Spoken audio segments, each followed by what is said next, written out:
Oui, voilà les programmes qui appartiennent à Runbreak. Nous avons 6 programmes. Un des programmes s'appelle Bandeberu et c'est un modèle à imiter. Nous avons GWeb, nous avons Pima, Generation Gender. Et donc, tous ces programmes sont en train d'être implémentés au sein de Runbreak pour défier, pour mettre en question les normes à l'égard de genre dans notre société avec différents points de vue en engageant différents groupes de personnes pour éviter ou pour prévenir les masculinités toxiques. On passe à la suivante. Avant de passer à l'explication sur comment Jeu Web fonctionne, je voudrais illustrer la situation actuelle de notre pays, au Rwanda. Comme vous le savez, probablement, nous sommes très heureux et nous apprécions le fait d'avoir la contribution d'autres organisations pour promouvoir l'égalité à l'égard des genres. Nous avons le gouvernement qui nous montre son soutien et nous avons également un cadre social très positif selon l'indice de genre global. Le Rwanda est en deuxième place après la Namibie. C'est en matière de promotion de l'égalité des genres.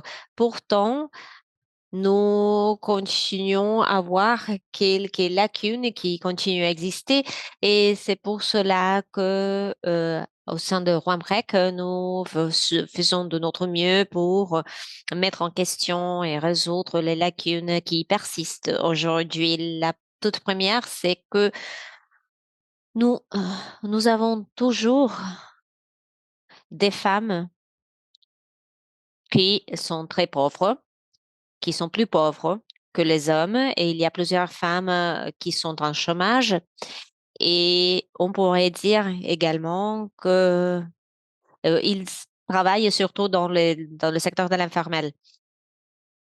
Donc, les femmes travaillent plutôt dans le secteur de l'informel plutôt que les hommes et les garçons. Si on considère le SGBV, le pourcentage de violences domestiques continue à être très haut et la quantité de grossesses parmi les ados continue à être une inquiétude assez importante. Par rapport à la représentation dans les organes de prise de décision, oui, le Rwanda a le pourcentage le plus haut des femmes dans le Parlement, ce qui est très bien, mais les femmes continuent à être très peu nombreuses dans le secteur privé et au niveau gouvernemental aussi.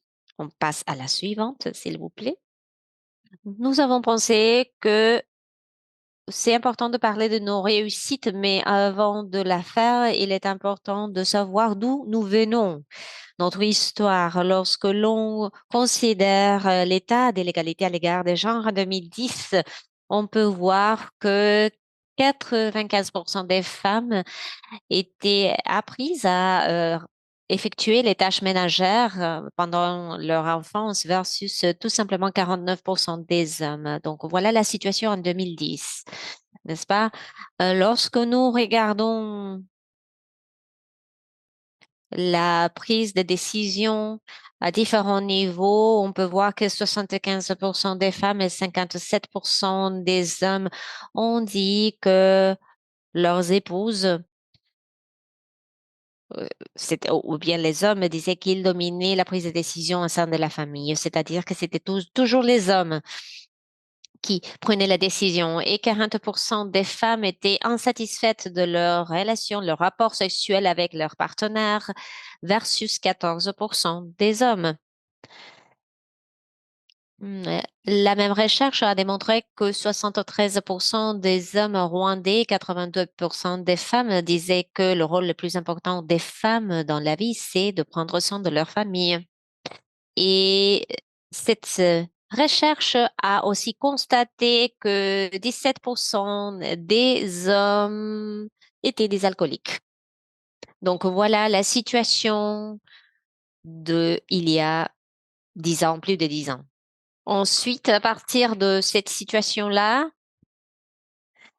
CARE International au Rwanda a essayé d'établir certains mécanismes pour adresser ces inquiétudes, ces problèmes. Comme vous le voyez, CARE International Rwanda a établi un programme pardon, appelé ISARO. C'est un programme qui décrivait sa durabilité parmi d'autres choses. Lorsque l'on regarde cette période après la recherche, Isaro a entrepris différents efforts avec Promundo et ils ont mis en place ce programme qui s'appelle Isaro en collaboration avec quelques partenaires, y compris Ethereum et d'autres réseaux. Nous avons différentes organisations partenaires. Ce programme Isaro a été mis en place dans les provinces du sud du Rwanda. Et tout au début, il a été mis en place par l'organisation CARE, mais puis il y a eu d'autres organisations qui ont été incorporées pour cette mise en place. Et lorsque l'on regarde les résultats de base que l'on peut voir en bas.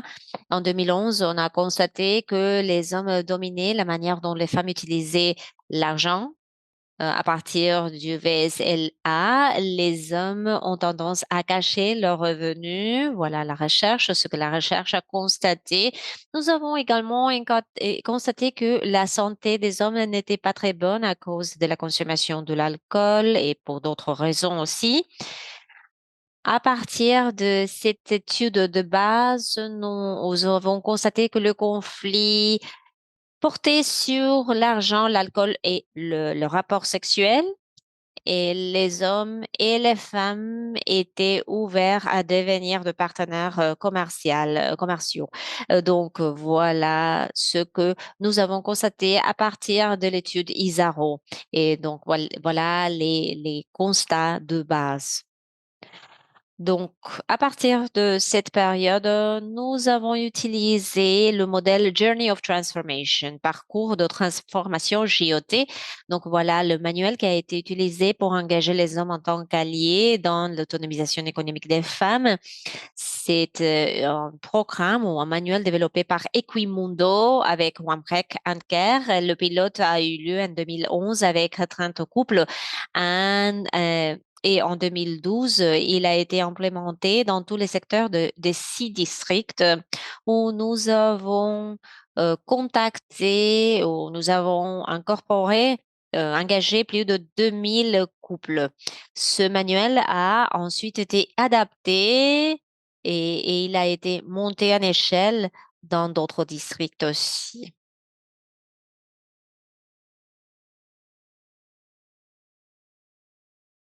Donc,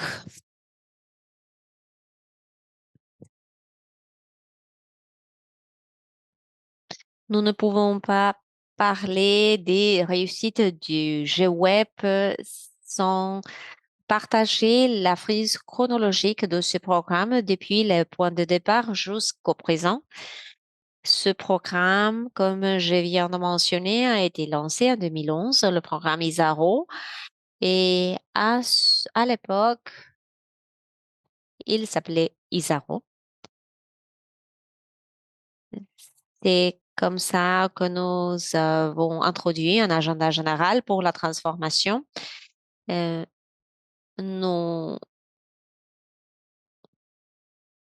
le Menengage a été créé à l'époque et Menengage est passé à faire partie de notre mission. Donc, voilà, nous avons tiré les bénéfices de ce programme et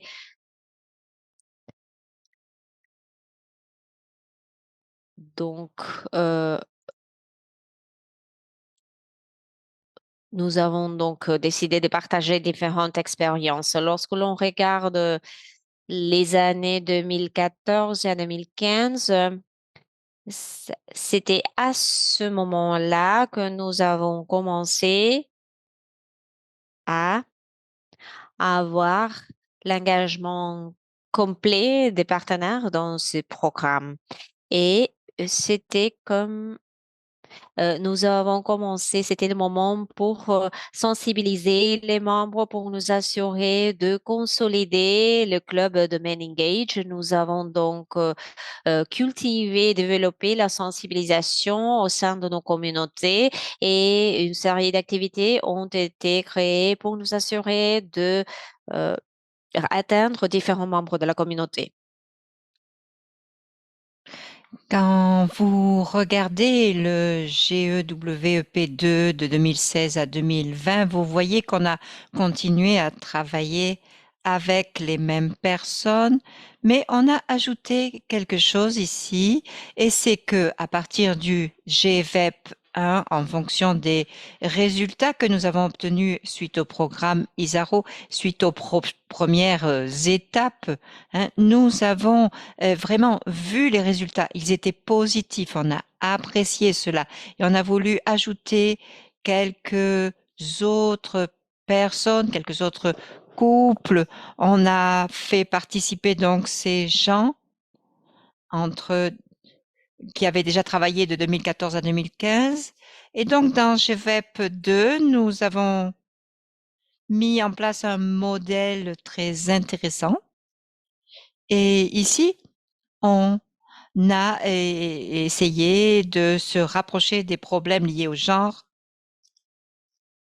et de savoir quelle était la base du problème, principalement le harcèlement. Donc, on a décidé d'inclure un autre modèle de façon à ajouter quelques connaissances et conclusions que nous avons apprises suite aux programmes antérieurs. Et à partir de là, nous avons commencé à travailler avec des personnes sur place, hein, pour être sûr qu'ils nous soutenaient dans notre travail. Maintenant, de 2020 à 2025, nous avons le GVEP 3.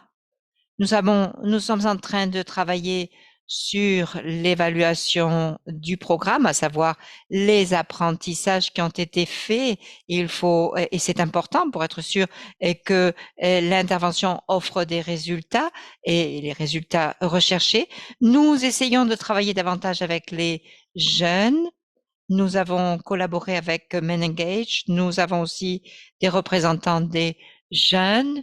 Par exemple, un représentant de Youth for Change et qui travaille sur la masculinité et la féminité positive. Et puis, au Rwanda, nous avons des camps de réfugiés et nous travaillons avec les personnes qui vivent dans ces camps. Donc, nous avons certains camps de réfugiés dans lesquels nous appliquons ce type de programme pour aborder les problèmes qui existent dans ces camps. On a pensé que ça serait utile et nous les formons, nous les soutenons. Nous travaillons avec donc les personnes de ces communautés de façon à tirer profit de notre expérience, l'expérience qui a été tirée des mises en œuvre précédentes. Voilà. Donc, je pense que je vous ai déjà parlé du GVEP 1 2014-2015.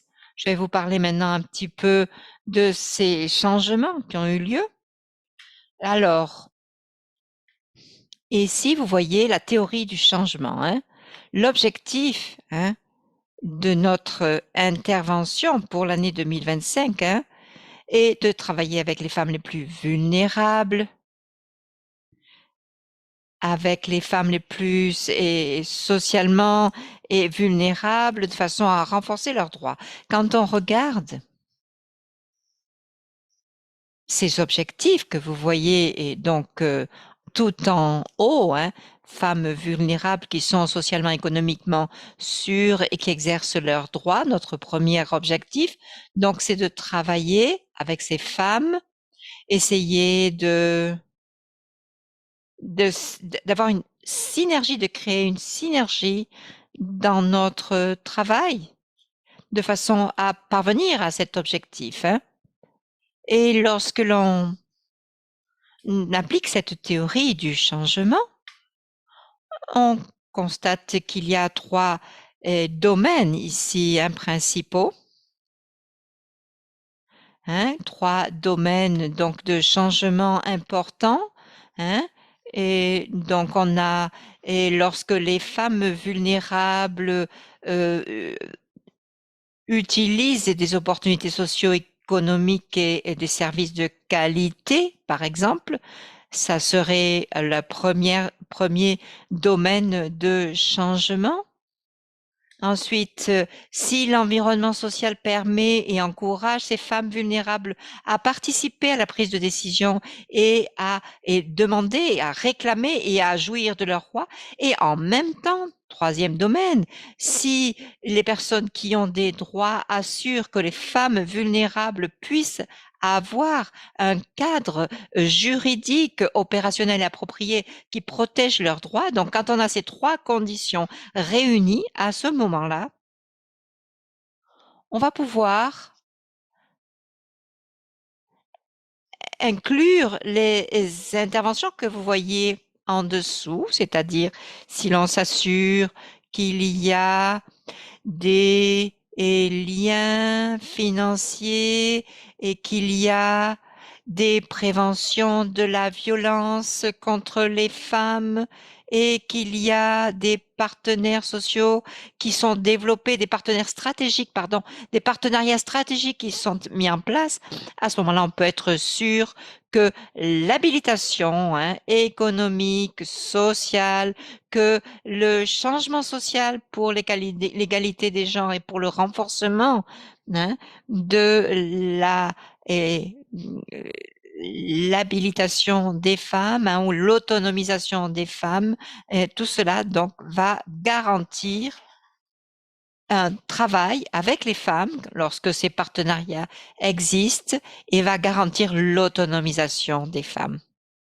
Donc il s'agit d'efforts, hein, qui vont remettre en question les normes sociales, travailler avec la société civile, c'est très important, avoir un plaidoyer, hein, pour l'autonomisation des femmes. Tout cela va nous permettre d'avoir d'abord accès aussi aux ressources, de gérer ces ressources, et tout cela va nous permettre d'avoir une autonomisation et un changement social pour l'égalité entre les genres et les droits des femmes. Prochaine diapositive. Donc ici, comme vous pouvez le voir, le GVEP 2 et la façon dont il a été mis en œuvre, hein, je vous ai déjà un petit peu parlé de GVEP 2 et GVEP 3. La façon dont ces programmes ont été mis en œuvre, on permet d'aller au-delà des familles. Nous essayons aussi de cibler la communauté et les activistes. Alors, je vous ai parlé de modèles sociaux.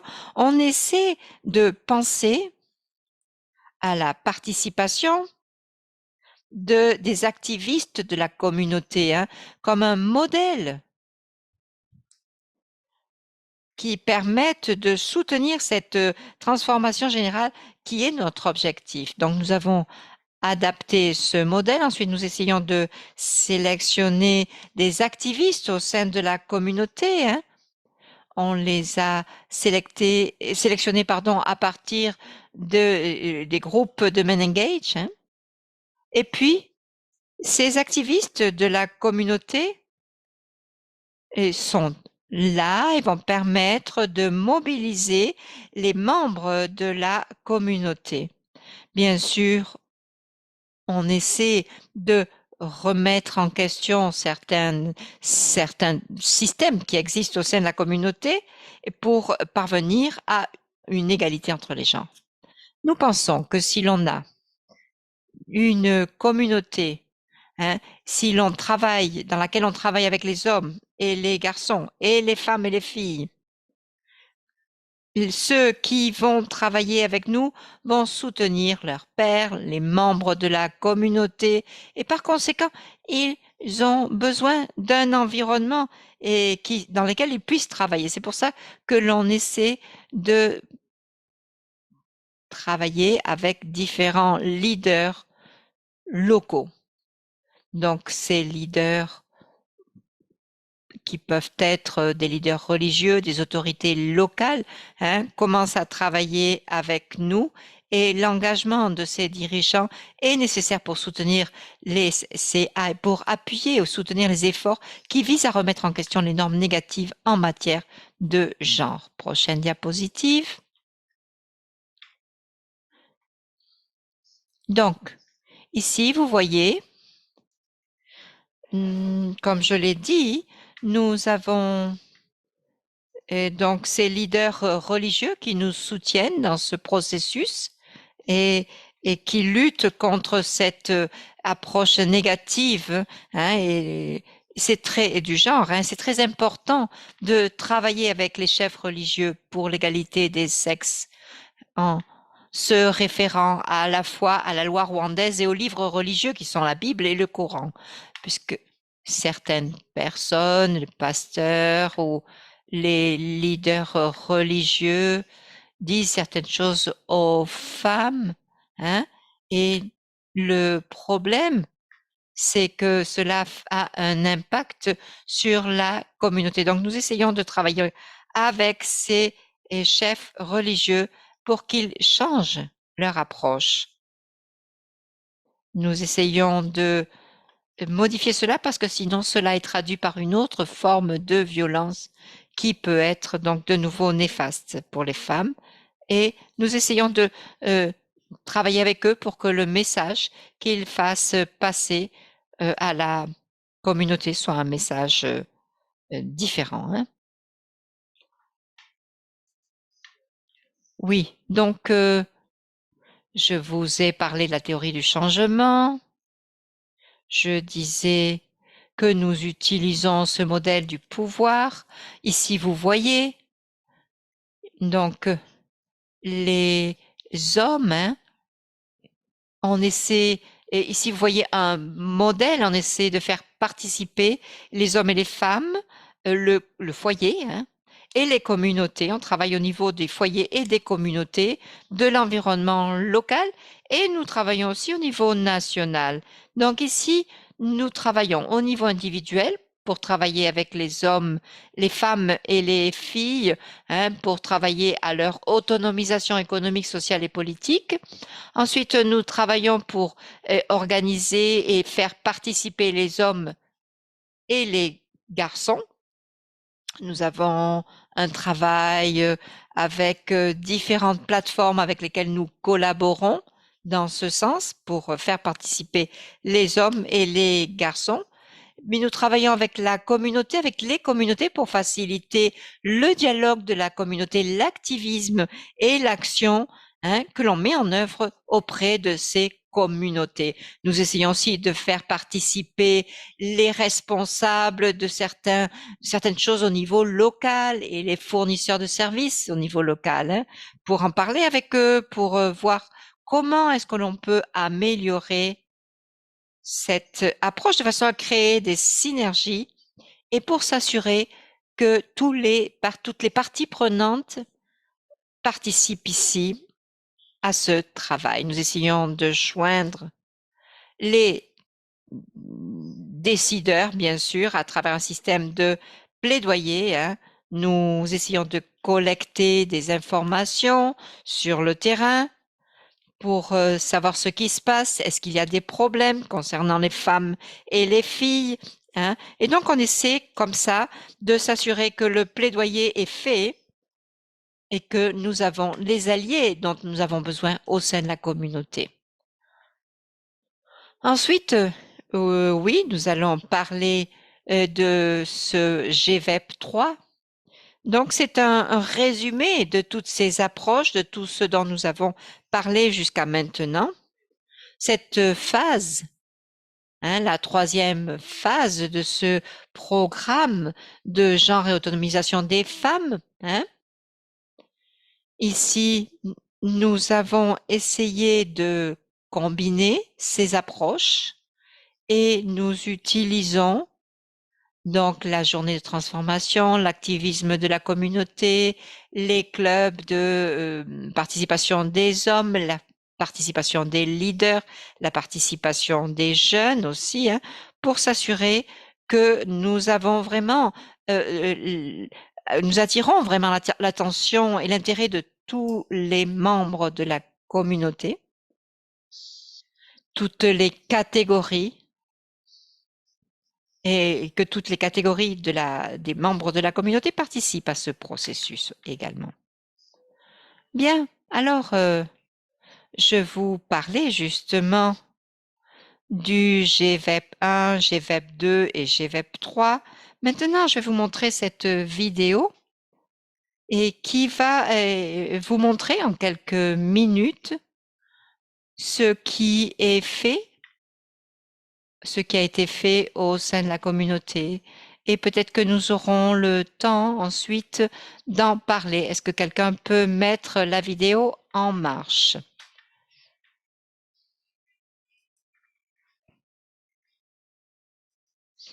On sait que ces programmes permettent d'autonomiser les femmes vulnérables et de limiter les risques de violences sexuelles basées sur le genre de la part des hommes au sein des communautés. Pour ce faire, le programme de genre et autonomisation des femmes du Rwanda, qui s'appelle GVEP, a travaillé auprès des hommes et des leaders locaux pour créer un environnement permettant à ce système d'autonomiser les femmes de façon à ce qu'elles puissent prendre des décisions concernant leurs revenus et vivre une vie sans violence. Ce programme est mis en œuvre dans tous les districts de toutes les provinces du pays et a comme objectif d'autonomiser les femmes socialement, économiquement et politiquement. Ces millions de femmes vulnérables et de filles vulnérables. Et nous avons été financés par le gouvernement norvégien et ce programme est coordonné par CARE du Rwanda et mis en œuvre en collaboration avec un consortium qui comprend les entreprises africaines évangélistes, un Profanic et un centre qui s'appelle Wamrek. Et pourquoi donc tout le monde se focalise sur l'autonomisation des femmes au niveau des villages en association avec un programme qui s'appelle Via Celis et Romrek essaie de travailler avec les maris des femmes pour promouvoir l'égalité entre les femmes et promouvoir la violence contre les femmes. Donc nous faisons cela selon une approche en trois parties. D'abord la transformation qui est un système, un programme qui permet de travailler avec des couples, avec les hommes et avec les femmes et nous mettons les couples dans des situations dans lesquelles ils ont des jeux de rôle pour mieux comprendre comment répartir les rôles au sein du couple et avoir des familles plus équilibrées. Ensuite, l'activisme, le modèle d'activisme de la communauté. Certains hommes et certaines femmes vont devenir des activistes de la communauté et vont recevoir une formation spéciale de façon à créer un réseau d'activistes locaux et de sensibiliser les communautés concernant les concepts de base d'autonomisation des femmes et de travailler à la résolution de conflits au sein des couples. Donc là, ces couples vont être joints. On va créer des clubs de participation des hommes au niveau local. On va parler de cas de conflits familial. On va parler de problèmes entre les hommes et les femmes au sein de la communauté. Ensuite, les leaders d'opinion, y compris les leaders locaux et les leaders religieux, participent aussi au niveau local pour s'assurer qu'ils soutiennent notre travail et qu'ils qu'ils nous permettent de lutter contre la violence contre les femmes. Les membres vont lutter contre cette violence contre les femmes et mettre en place ce programme d'autonomisation des femmes pour l'égalité entre les gens. Nous voulons nous assurer que les femmes sont soutenues par leur mari, par leur famille et par la communauté de façon à ce que l'égalité entre les genres devienne une préoccupation pour tout le monde.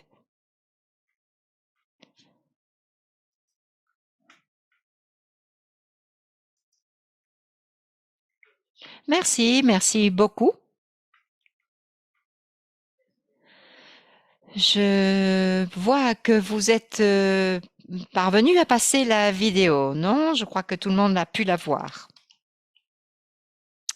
Je crois que maintenant, je vais et je pense que nous avons bien compris ce que nous faisons et au sein de nos communautés, comment les activistes et Domain Engage participent à ce processus, comment on fait participer aussi les leaders de différents secteurs à l'égalité entre les hommes et les femmes. Donc maintenant, je vais laisser la parole à ma collègue Flora qui va continuer et qui va vous présenter les prochaines diapositives. Flora, allez-y, vous avez la parole. Bonjour à toutes et tous, m'entendez-vous? Je ne sais pas si on m'entend bien. Oui, on entend. Oui, nous vous entendons. Comme mon collègue a déjà dit, un des aspects sur lequel nous travaillons, c'est le plaidoyer pour la mise en place des politiques et parfois la création des stratégies. Euh, Côté et le fait de engager les hommes, nous avons une politique révisée sur les genres. Elle a été passée en revue en 2021. Une des priorités, un des aspects prioritaires, et porte sur l'engagement des hommes dans le processus de mettre en question les normes de genre. Et maintenant, nous avons une stratégie transformatrice Men Engage au niveau national qui est approuvée. Nous travaillons avec d'autres organisations de la société civile, aussi avec le ministère chargé de la prévention des violences à l'égard des genres et aussi nous euh, euh, participons dans les commentaires et la suggestion des différents changements et aussi en matière d'engagement de jeunes. Lorsqu'il s'agit de jeux web, la focalisation a été surtout sur le travail au niveau local, au moment de comprendre l'engagement des hommes pour la prévention des violences à l'égard des genres. Nous avons des activités d'activisme aussi parmi d'autres activités. Un des aspects mentionnés, comme mon collègue a dit,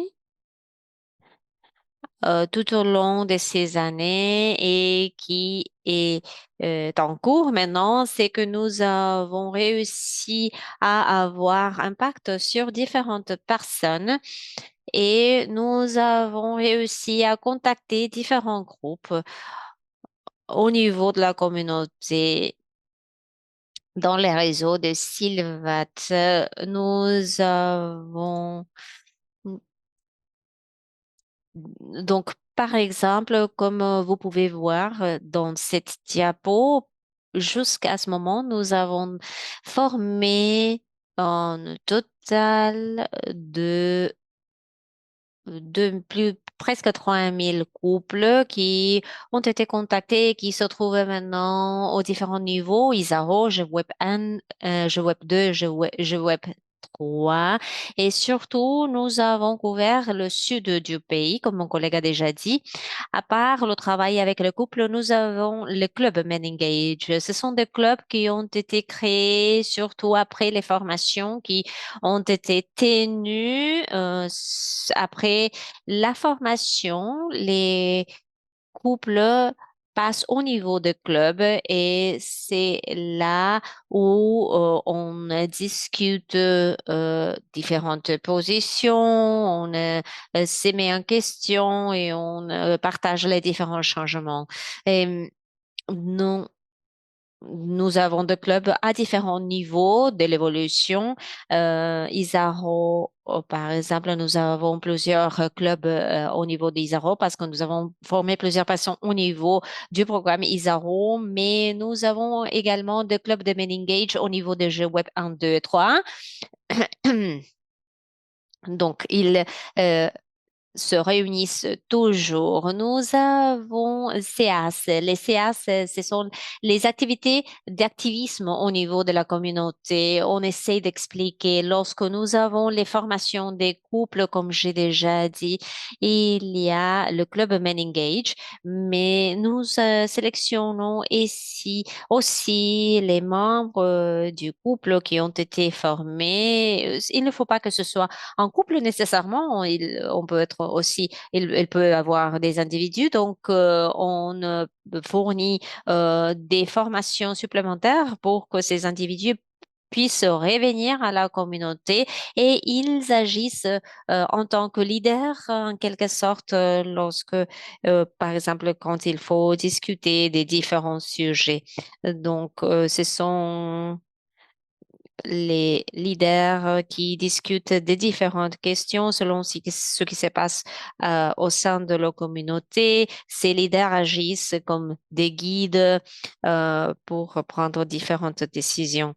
Et comme comme John a dit, pour créer un environnement favorable, nous avons des leaders d'opinion et les jeunes aussi. En matière de leader,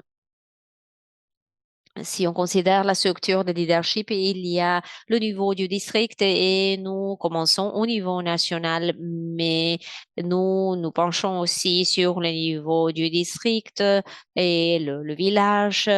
Aussi, il y a différentes personnes à différents niveaux et nous travaillons aussi, par exemple, au niveau sécuritaire et nous les aidons à créer des environnements propices parce que si l'on forme les couples, tout simplement, ce n'est pas suffisant parce que les couples vivent au sein d'une communauté.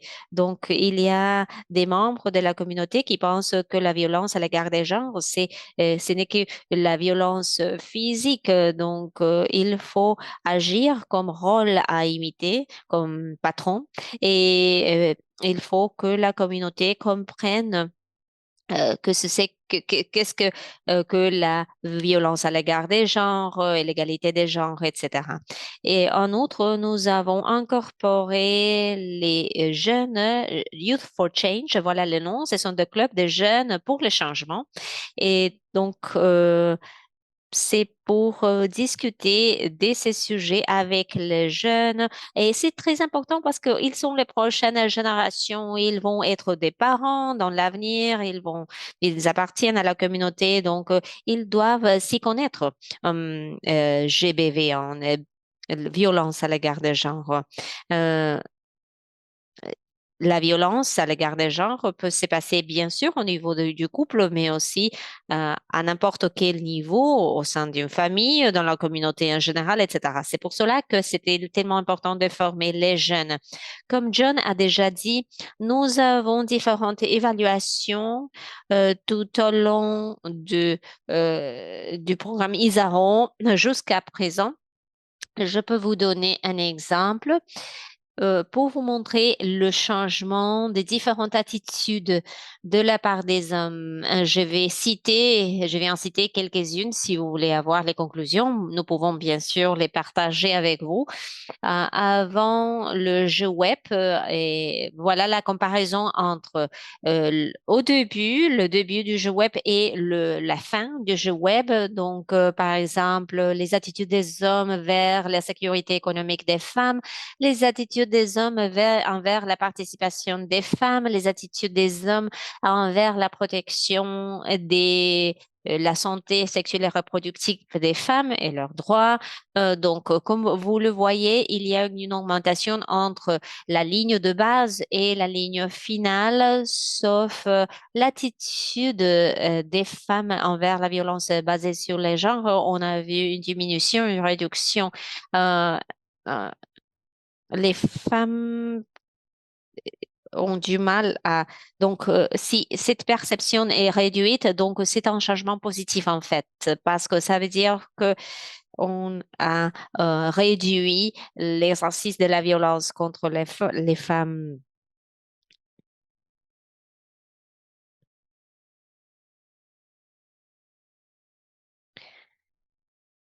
Si vous voulez les conclusions de cette recherche, nous pouvons les partager. Il y a davantage d'informations, bien sûr, et nous pouvons les partager avec vous. Je voudrais donner la parole à Bosco pour qu'il parle des différentes histoires, peut-être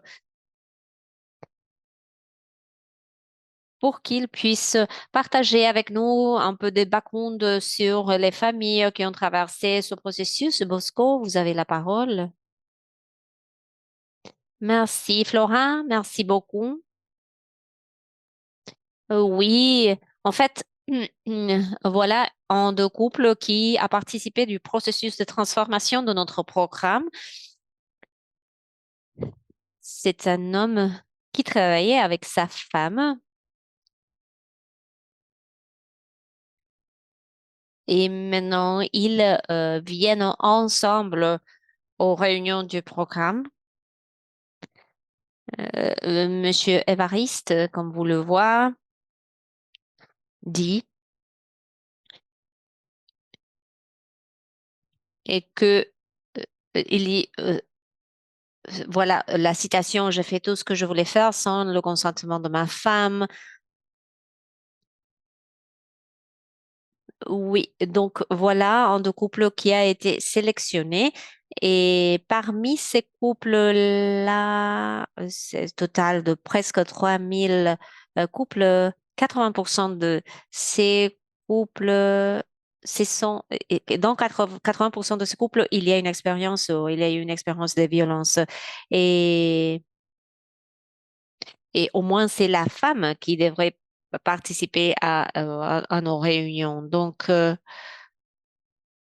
il faut que on s'assure que les femmes aient accès aux finances de la maison pour qu'elles aient le soutien nécessaire pour se développer selon leurs besoins. Donc voilà cette citation de la part d'Évariste qui dit comment ils vivaient ensemble avant de commencer la transformation de genre. Il dit que il pensait que il avait le pouvoir de faire tout ce qu'il voulait, que personne ne devait remettre ses actes en question. Mais avec les formations, à partir de la 7e session de la JOT, Journey of Transformation, le parcours de transformation, il dit, j'ai commencé à me sentir coupable de mes comportements, de mes attitudes.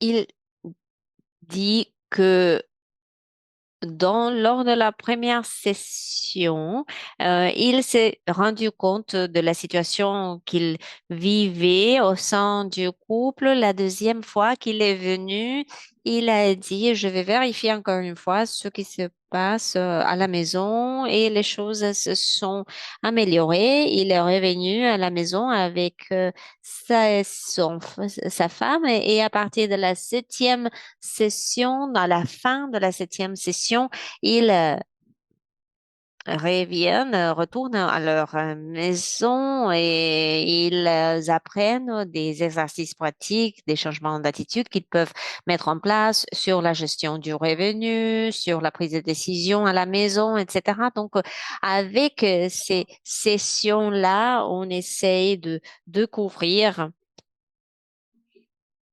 euh, les changements de comportement envers sa femme. Donc, à partir de la 7e session, il a vraiment noté un changement au sein de son couple. Et ce qui est vraiment intéressant, c'est que il, euh, il s'est excusé auprès de sa femme et ils ont accepté de continuer le voyage ensemble. Donc,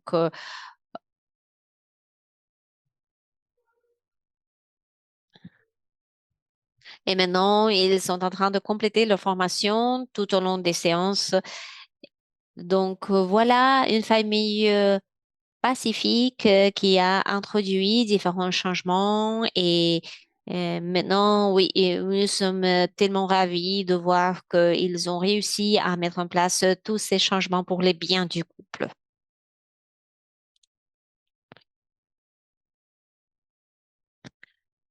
Lorsque nous mettons en place le programme GWEP,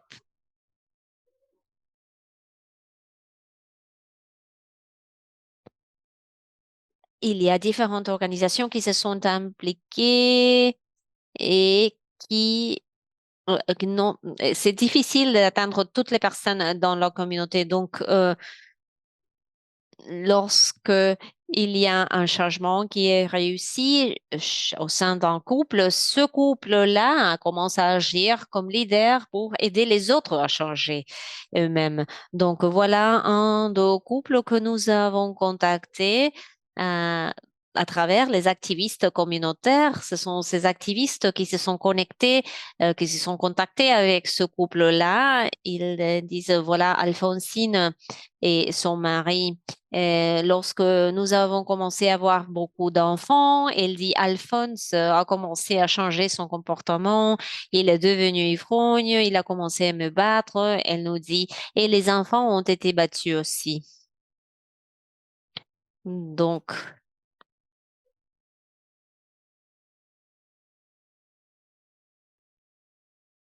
ce témoignage est extrêmement utile. C'est un témoignage de cette famille-là.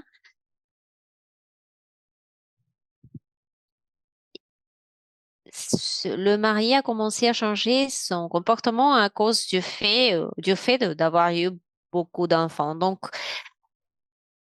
à travers la formation des couples au sein de la communauté, il y a des visites et les activistes aident le couple à changer leur comportement. Donc voilà un exemple. Et un tel couple qui a réussi à changer ce comportement grâce au plaidoyer, à l'influence communautaire. Et c'est un couple qui donne son témoignage maintenant. Donc, c'était un de plusieurs couples qui ont décidé de changer leurs attitudes. Et comme vous le voyez, la femme est très heureuse dans la photo et elle est tellement reconnaissante maintenant du programme parce que maintenant elle peut donner un témoignage sur l'importance et du programme pour ce club de Men Engage. Ah oui, nous sommes conscients des réussites que nous avons vues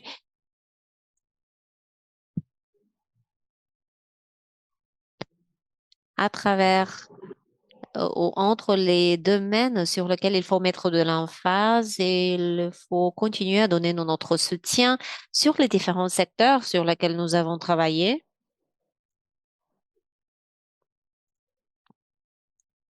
Comme vous le savez, il faut travailler avec différents groupes.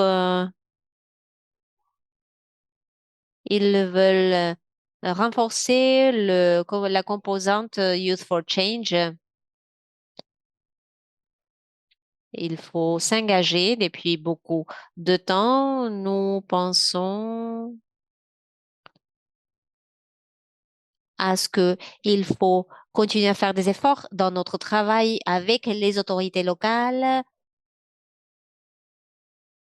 Il y a encore un besoin de continuer à travailler avec les autorités locales pour continuer à recevoir leur soutien et pour nous assurer que on vraiment puisse maintenir l'élan et pour produire les résultats que l'on vise. Comme on a dit déjà, euh, nous avons atteint 3000 couples déjà, mais c'est un domaine qui a beaucoup plus de personnes. Bien sûr, il y a plusieurs femmes qui sont toujours des victimes de la VBG. Donc, il faut mettre de l'effort pour atteindre plusieurs couples et beaucoup plus des femmes. Donc voilà tout ce que j'avais à dire. Peut-être que l'on peut ajouter une autre diapo pour montrer les partenaires avec lesquels nous travaillons. Voilà les différents partenaires qui travaillent avec nous. Nous avons USAID, CARE. euh, Ce sont des partenaires qui nous aident à lutter contre les masculinités toxiques et pour mettre fin à la violence à l'égard de genre. Euh, Merci beaucoup. Et maintenant, je vais permettre aux participants de réagir, de partager leurs commentaires, leurs questions, pour pouvoir enfin nous soutenir les uns les autres. Merci.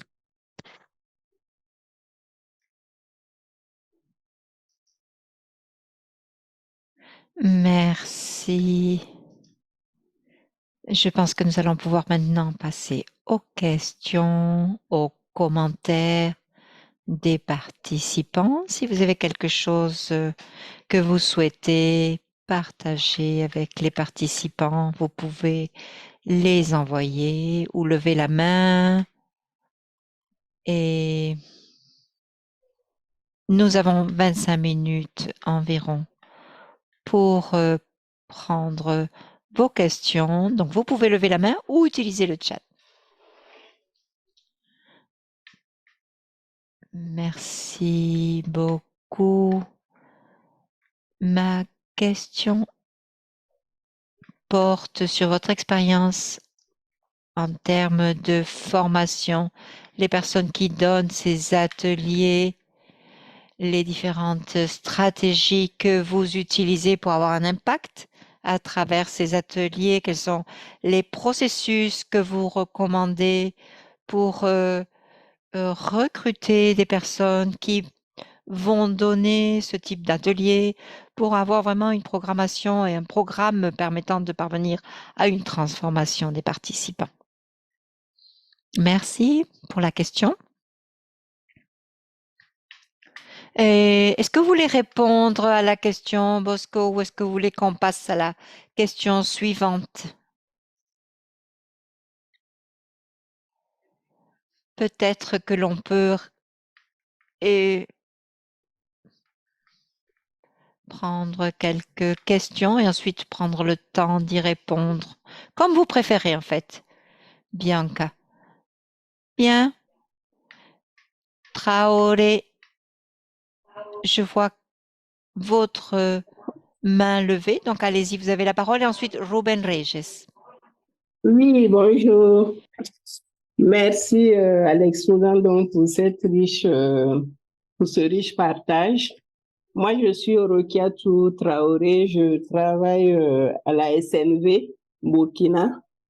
Je suis experte genre et inclusion sociale et je suis sur un programme de promotion de l'entrepreneuriat agricole, donc s'occupant de plusieurs filières. Vraiment, cet exposé, je pense que mon programme n'est pas un programme spécifiquement genre, mais c'est un programme où on cible les femmes et les jeunes et l'aspect genre est tout de même important, mais c'est pas un programme spécifiquement genre. Donc déjà au niveau de la mise en œuvre, je pense que il va y avoir des différences puisque les ressources qui seront affectées ou même la manière dont même le reste de l'équipe et les acteurs reçoivent en ce moment les interventions sur le genre et l'inclusion sociale va différer de la manière dont on le reçoit si c'est un programme genre. Maintenant, moi, je pense que je suis néanmoins dans cette dynamique-là. Et vraiment exactement, même j'allais dire, sauf que peut-être il y a des éléments, par exemple, quand vous parlez de clubs d'hommes, donc qui soutiennent, moi je mets l'accent par exemple sur des leaders que je forme sur des trajets de leadership. Il y a les femmes, il y a les jeunes. Et donc, pour pouvoir soutenir donc cette dynamique-là, parce que je pense que cette approche-là, c'est l'approche de l'avenir. parce que premièrement, d'un point de vue méthodologique, on ne peut pas changer des personnes, on ne peut pas changer des situations si les intéressés même ne sont pas vraiment au cœur de l'intervention. Donc, si on parle de genre, on veut changer des choses que les normes nous imposent, on ne peut pas laisser de côté les hommes, puisque c'est d'eux dont il s'agit aussi. Donc, sur le plan méthodologique, je pense que c'est l'approche vraiment à promouvoir. Et ensuite, il y a un aspect quand même qui me semble vraiment très important, c'est au niveau même de la lecture qu'on fait du contexte. Vous savez, par exemple, au Burkina, de par le passé, je pense que je ne dis pas qu'il n'y avait pas de violence basée sur le genre, ou toutes ces questions étaient là, bien sûr, mais lorsqu'on regarde la répartition des rôles, lorsqu'on regarde aussi le contrôle, l'accès et le contrôle stratégique des ressources, on a les hommes qui géraient, par exemple, le grenier, je vais dire tout ce qu'il y a comme stock de céréales et autres. Et les femmes, en ce moment, étaient sur des petites activités d'élevage, ainsi de suite. Maintenant, aujourd'hui, avec tout ce qui se passe et toutes les mutations, et le changement climatique également, les greniers sont vides. Donc, du coup, les hommes n'ont pas ils n'ont pas grand-chose à contrôler sur ce plan et c'est clair, ils vont se ruer sur des activités, par exemple, qui étaient laissées aux femmes. Donc, il y a une compétition pour les ressources, il y a une compétition pour l'accès et le contrôle aux ressources. Et ça, c'est des éléments souvent dont on ne tient pas compte quand on fait l'analyse genre. Donc, c'est clair, il y a des conflits nouveaux, qui seront là entre les hommes et les femmes, entre les différents utilisateurs. Donc, ça, c'est des éléments vraiment très importants à prendre en compte. Ensuite, il y a l'environnement, il y a la volonté politique. Je pense que cette intervention vraiment très réussie l'a aussi été parce que au niveau politique, au niveau des cadres, les cadres sont là pour pouvoir soutenir tout cela. Et quand il n'y a pas ça, on aura beau travailler, c'est difficile en tout cas d'arriver à un succès certain. Ensuite, il y a le leadership local. C'est très important. Il faut avoir ces leaders-là pour pouvoir soutenir cette dynamique et aussi assurer la durabilité donc des interventions. Et je pense que tout ça était là. Moi, je vais partager, je m'excuse, hein, c'est long, mais je vais aller rapidement. Pour le cas que je suis en train de faire des recherches sur un cas. Au début, c'est un groupe de femmes qui voulaient faire pratiquer de l'élevage. Donc, on est arrivé, on nous a dit, lors de nos rencontres au début du projet, que les femmes dans cette communauté-là ne pouvaient pas pratiquer l'élevage, c'est interdit. Et moi, j'ai cherché à comprendre, il se trouve que si elles pratiquent l'élevage, tout de suite, les aspects d'autonomisation, elles deviennent rapidement autonomes et les hommes ne contrôlant pas, comme je l'ai dit, certaines ressources, et les femmes deviennent directement plus autonomes que eux. Et donc, directement dans la communauté, on a interdit aux femmes de pratiquer cet élevage parce que ça va entraîner des problèmes au niveau de la famille. Donc, on a mis en place un dialogue intergenre et intergénérationnel et au bout du compte, en 2 ans, 3 ans, on a même abouti à un programme, un projet où les hommes sont impliqués et soutiennent vraiment les femmes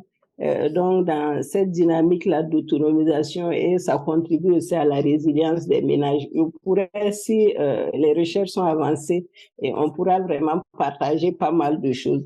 Mais déjà, je pense qu'il y a beaucoup de points communs et je félicite vraiment les différents acteurs pour ce projet-là.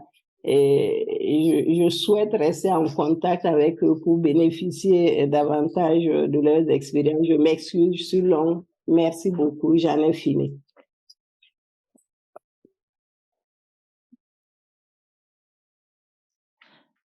Merci beaucoup. Ruben, vous avez la parole. Merci, Bianca. C'est un très bon travail. Bravo, bravo. Et bravo pour ce qui vient d'être présenté aussi. Et Donc, vous travaillez avec des couples, vous vous centrez sur l'autonomisation des femmes, l'autonomisation économique des femmes, et je voudrais savoir quelle est l'attitude des hommes qui soupçonnent les femmes de vouloir leur prendre leur rôle. Peut-être aussi laisser de côté les femmes qui, des fois, on a l'impression qu'elles veulent prendre la place des hommes. Est-ce que vous avez des situations dans lesquelles il y avait des conflits entre les hommes et les femmes parce que les hommes avaient l'impression que les femmes voulaient leur prendre leur travail? Et comment vous faites dans ce cas-là quand vous avez ce type de problème, hein? Julia, allez-y. Bonjour à tous. Julia au micro. Je travaille avec une organisation qui s'appelle UCLG. Et je suis vraiment ravie de voir ce travail que vous faites avec les hommes, avec toute la question liée à la masculinité, etc. Et je me demandais si on pouvait parler un petit peu plus du rôle des gouvernements dans ces initiatives. Est-ce que c'est une question au niveau politique, hein, comment vous faites? Voilà. Comment vous faites pour travailler avec les gouvernements locaux? Est-ce que ces gouvernements agissent au niveau politique? Bien. Je m'excuse, mais je n'ai pas entendu bien la question. Est-ce que vous pourriez répéter la question? Oui, pas de problème. Je voudrais que vous nous parliez un petit peu plus du niveau de gouvernement avec lequel vous travaillez. Est-ce que ce sont des responsables, des fonctionnaires au niveau local, des responsables politiques? Est-ce que vous travaillez avec des hommes? Est-ce que vous avez des partenariats au niveau du gouvernement ou à travers d'autres organisations? Oui, d'accord, merci.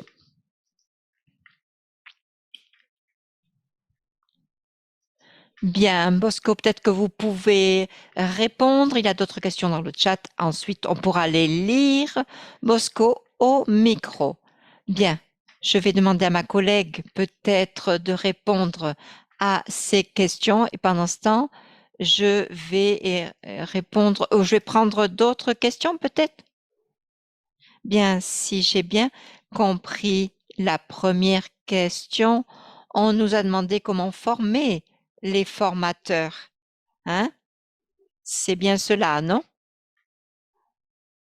Bien.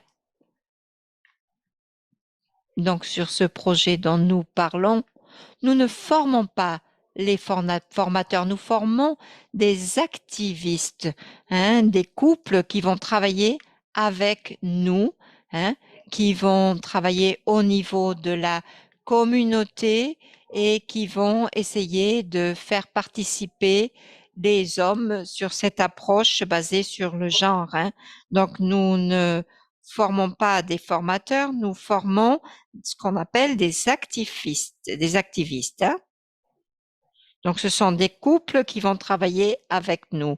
Et l'autre chose que je voudrais vous préciser, c'est que lorsque l'on parle de ces clubs de Men Engage, des clubs de participation d'hommes, ce ne sont pas des clubs seulement pour les hommes. Ce sont des clubs qui permettent de travailler avec les hommes dans différents secteurs. Donc, ce ne sont pas les hommes seulement, hein, qui sont impliqués ici, ce sont les hommes et les femmes. On parle, par exemple, de travailler avec les hommes pour prévenir la violence contre les femmes. Voilà, je crois que j'ai répondu à la première question, hein? Bien. Merci. Peut-être y a-t-il une autre question? Alors, Bosco au micro, oui, je voudrais ajouter un petit peu quelque chose à ce propos. Et je dirais que oui, nous Nous avons une équipe avec laquelle nous travaillons, qui va fournir ces formations et peut-être qu'il y a eu une certaine confusion, mais en tout cas, ce que nous faisons, c'est que lorsque nous fournissons ce type de formation au club où il y a des hommes et avec ces clubs d'hommes avec lesquels nous travaillons, nous leur donnons du matériel, nous présentons des sketchs, nous présentons une série d'activités pour que les hommes ensuite puissent entrer en contact avec leurs pairs dans la communauté en utilisant les forums qui existent.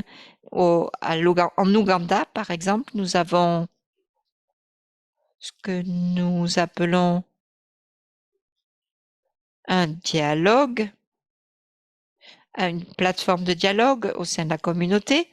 Et donc, lorsque ces couples ont été formés, et qu'ils sont transformés, ils vont parler d'eux-mêmes, ils vont partager leurs témoignages, ils vont partager des histoires, ils vont parler de tout cela et des résultats qu'ils ont obtenus grâce à tout cela.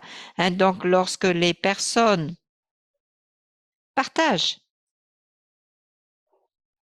les résultats et ils vont proposer aux autres de se joindre à leur mouvement. C'est comme ça que nous essayons d'engager les hommes et que nous avons ce système d'engagement des hommes dont je vous parlais avec ce système de club, etc.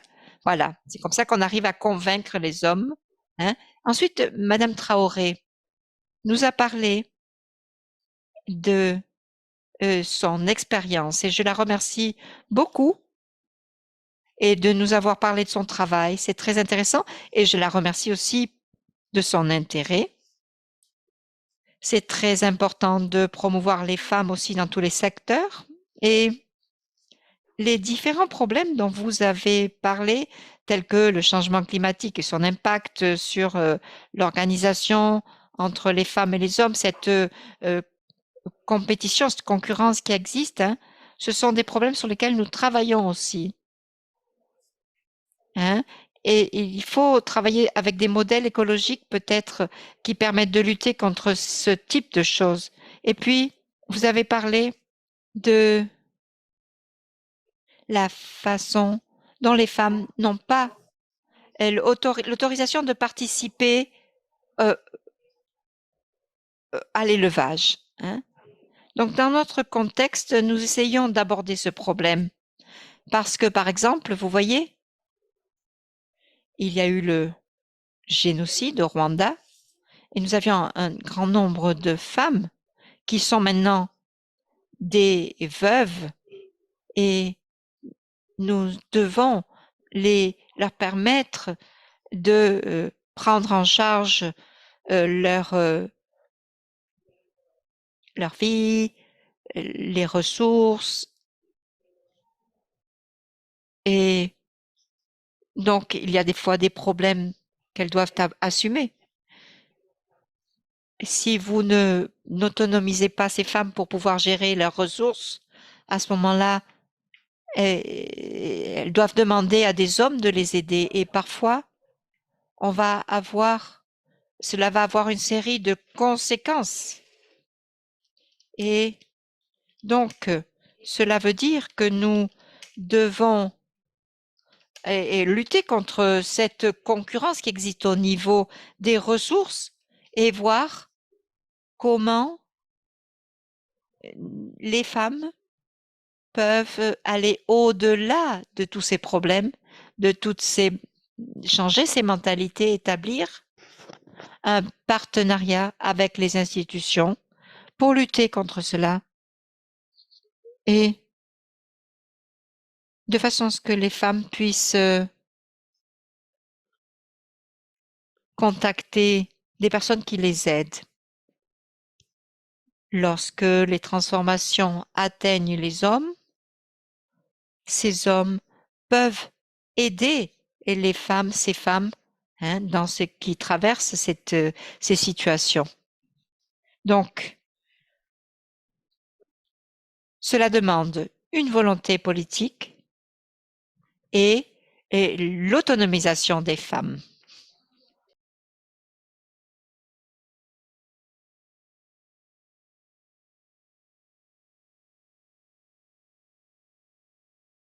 Ruben nous demande comment on gère les dynamiques de pouvoir pour que les femmes ne sont pas considérées comme des suspects. En fait, si on considère notre contexte au Rwanda, plusieurs personnes sont vraiment ouvertes dans ce processus de promotion de l'égalité des genres. On encourage les hommes et les femmes de faire écouter, pour qu'ils fassent écouter leur voix contre la violence. Parfois, nous voyons une femme qui dénonce un fait de violence au niveau local. Et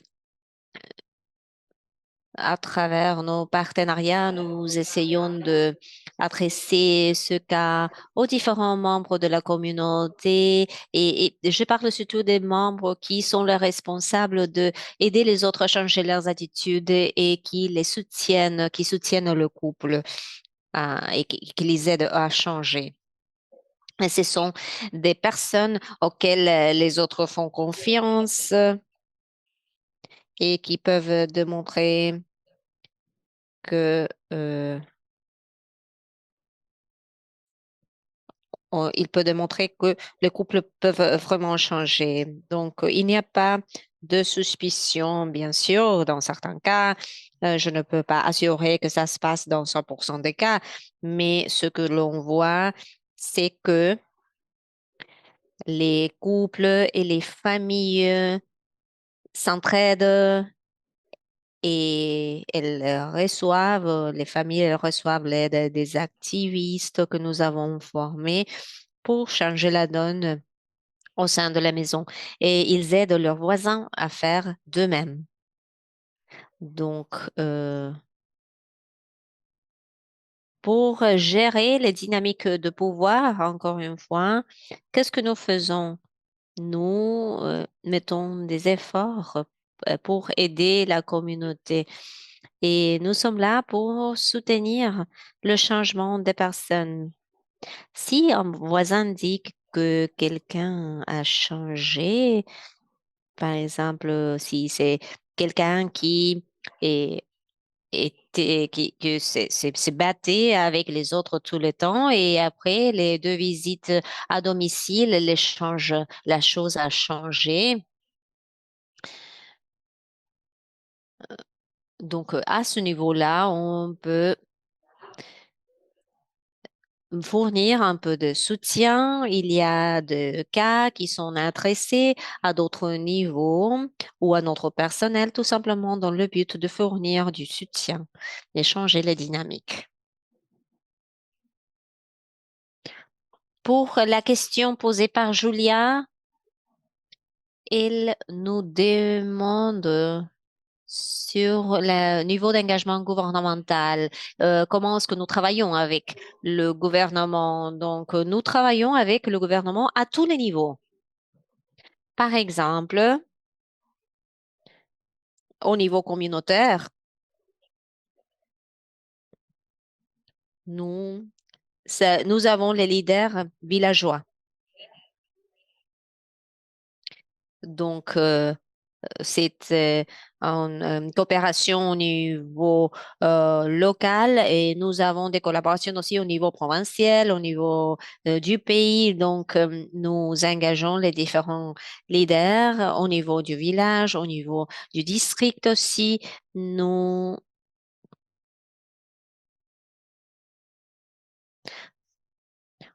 on peut On ne peut pas sélectionner les personnes avec lesquelles peut travailler si les leaders locaux ne s'y engagent pas. Ils sont là pour nous soutenir, hein, pour que nous connaissions les priorités. Ils sont là au niveau communautaire pour identifier quelques questions sur lesquelles il faut travailler et pour formuler certaines questions ou bien pour créer un briefing de politique. Par exemple, nous avons un partenariat. Par exemple, nous avons le ministère de promotion de la famille et du genre. Nous travaillons avec le Conseil communautaire national au niveau national, bien sûr. Nous avons d'autres entités qui se sont engagées dans notre effort. Et par exemple, les représentations des femmes au Parlement et des groupes de leaders au niveau national qui nous aident à mener un plaidoyer pour la question au niveau communautaire. Donc, nous travaillons à différents niveaux. Et bien sûr, nous avons différents partenaires avec lesquels nous travaillons. Euh, Donc, si je continue à regarder le chat.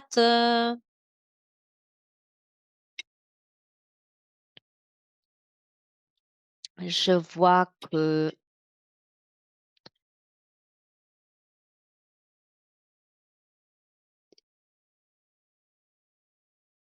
il y a une question de Ila. Pardon, mais on ne l'écoute pas. Il y a une question sur je- quelle est une des leçons apprises les plus importantes à partir de la formation à travers l'activisme?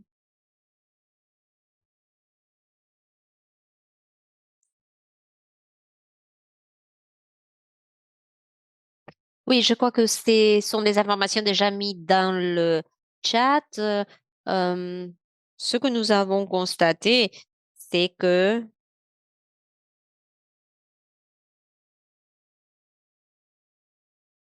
la forme dont nous voyons la communauté, c'est comme un trésor qu'il faut retenir et qu'il faut garder. Euh,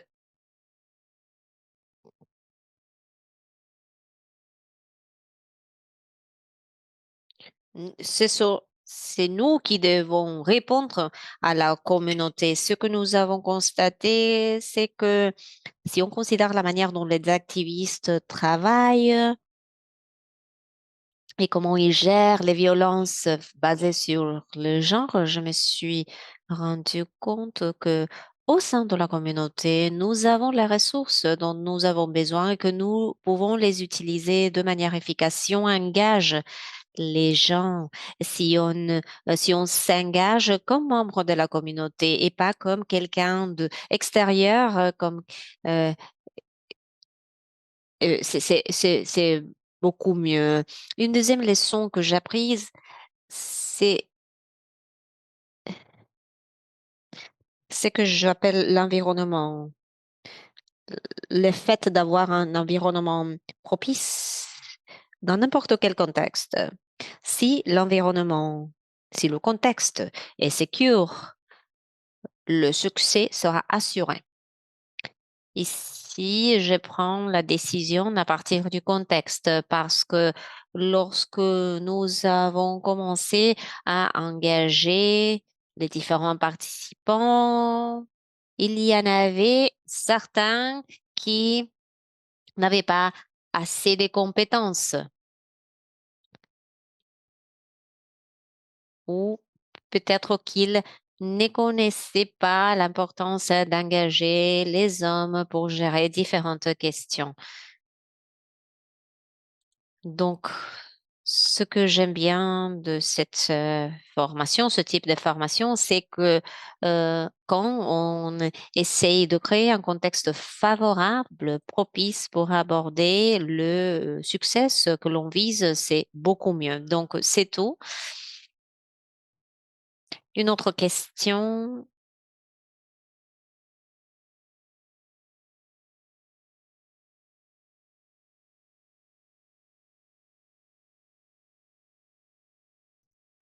Oui, ce que je peux dire à partir de cette question qui porte sur la religion de couple, ce n'est pas facile de dire, de gérer la violence en liaison, en relation avec la religion, les religions, parce que la manière dont la religion est organisée, c'est pour cela que nous avons décidé d'engager les leaders religieux, euh, parce que il faut les engager sans aucun doute. Il y a plusieurs types de religions, mais les messages fournis par la religion peuvent être faux ou bien empêcher les transformations que l'on vise. Par exemple, on a dit que l'apôtre Paul avait écrit aux Corinthiens et il a dit, par exemple, les femmes doivent être soumises. C'est ça qu'il a dit dans une lettre qu'il a écrite. Euh, mais ça n'a rien à voir avec la violence au sein du couple. Si on pense aux femmes et aux hommes qui appartiennent à l'Église, euh, si quelqu'un dans une lettre a dit que les femmes doivent être soumises, donc qu'est-ce que ça veut dire? Ce que ça veut dire, c'est que il faut parfois adresser ces messages-là et travailler ci-dessus. Et lorsque nous essayons d'en discuter avec les leaders religieux, nous pensons que c'est bien d'établir une plateforme, de créer un espace pour qu'ils euh, voient la vraie situation. Et il y a des gens qui se sentent fiers même de tout cela. Peut-être que ma collègue peut partager un commentaire à ce sujet sur les violences parce que il y a des gens qui hmm, basent leurs attitudes sur leur appartenance religieuse, mais nous devons les aider à comprendre où le problème se trouve et les possibles conséquences de tout cela. Merci, c'est tout. Merci, Bosco. Y a-t-il d'autres questions dans le chat auxquelles vous aimeriez répondre? Non, il n'y a plus de questions dans le chat. Hilaria a partagé dans le chat le site internet que vous pouvez visiter, la vidéo qui a été partagée lors de notre réunion, donc vous pouvez la révisionner si vous le voulez. Flora, avez-vous quelque chose à ajouter? Vu du fait que le temps s'est déjà épuisé, si l'on pense à une des questions posées, une des choses importantes sur laquelle nous nous concentrons, c'est que nous démontrons aux hommes les bénéfices qu'ils peuvent tirer de partager à partir du partage de leur pouvoir. Donc, nous menons des exercices et tout au long de semaines de formation, nous montrons aux hommes qu'il y a un bénéfice à tirer à partir de l'adoption de l'approche Men Engage. Euh, Sur la base de l'autre question, lorsqu'il s'agit de travailler avec le gouvernement, nous nous assurons que le gouvernement nous incorpore aux priorités. Par exemple, si il y a un contrat au niveau du district qui est signé, donc nous nous assurons d'être inclus dans les priorités et de travailler. Que l'on travaille sur les différents problèmes à résoudre. Donc, nous avons toujours cette question de la violence basée sur la violence, les violences sexuelles. Donc, ce sont des priorités que nous aidons le gouvernement à ajouter dans la liste de priorités. Nous avons notre site Internet aussi si vous avez besoin d'avoir accès à davantage d'informations. Merci Flora, merci Bosco. Merci de votre présentation. Je crois qu'il y a une question en des participants. Je m'excuse d'avoir raté des questions si ça s'est passé. Je vois qu'il y a plus de questions qui sont en train d'être affichées dans le chat. Il y a une question. Clotilde, je vais essayer de la... Oui, je pense que c'est une des questions à laquelle il faut réagir.